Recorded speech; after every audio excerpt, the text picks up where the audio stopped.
ongoing throughout the year now, and our classes are full. The one thing that people keep telling me is, after September 11th, I just felt helpless. I didn't know what to do. And if I'm ever put in a situation, I would like to feel a little bit more in control. So that's what Fire Rescue has done with this program, is try and educate our citizens so that you can help yourself, help your family, and help your neighbors after any type of a disaster. Thank you, Cindy. We've gone from the global view of what the community might experience, but John Baldwin's going to talk to us about the emergency department or services response to a disaster. Thanks, Sharon. It's interesting as I look back on some of the history of the emergency department. Until the late 70s, early 80s, emergency departments were not even an important element to either the community, really, or to a hospital. They didn't even have dedicated staff or any type of specialized training. You just put anyone down there. I can remember being an orderly back in high school and college, and I ran the emergency department on nights. If I needed a nurse, I called the floor. They sent a nurse down.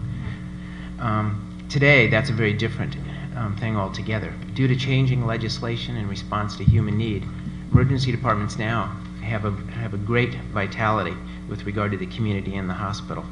We're there because we're considered to be the area where people go when they are in events of crisis and tragedy. We're considered to be the experts of comfort and coping. If people were in control of the situation they find themselves in, whether physical, psychological, emotional, they wouldn't have a need for us.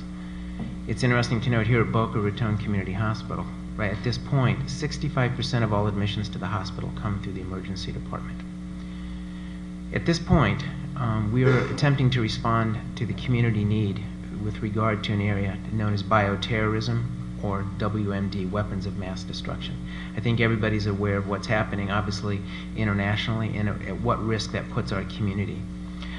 You can be assured that at Boca Raton Community Hospital, we're stepping up to the plate in some very unique ways. Number one, we have a full-time dedicated individual at this point who is responsible for coordinating, planning, educating, and actually helping to provide care for any type of victims and their family members during a time of any type of bioterroristic attack.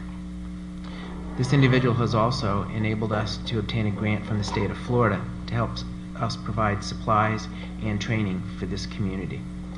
As we speak, we are in the process, literally on the other side of that wall, there are individuals who comprise a group of 240 employees in this hospital who have agreed to become what we call first-level awareness individuals. These will be people who are trained to recognize people who have been exposed to an NBC, nuclear, biological, or chemical agent.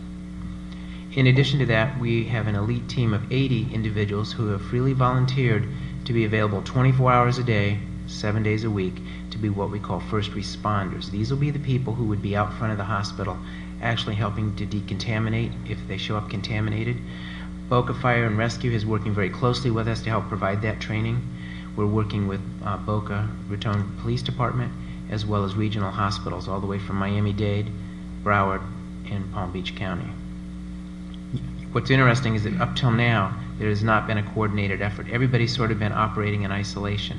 If they've done anything, many hospitals still are not doing much training or preparation for this.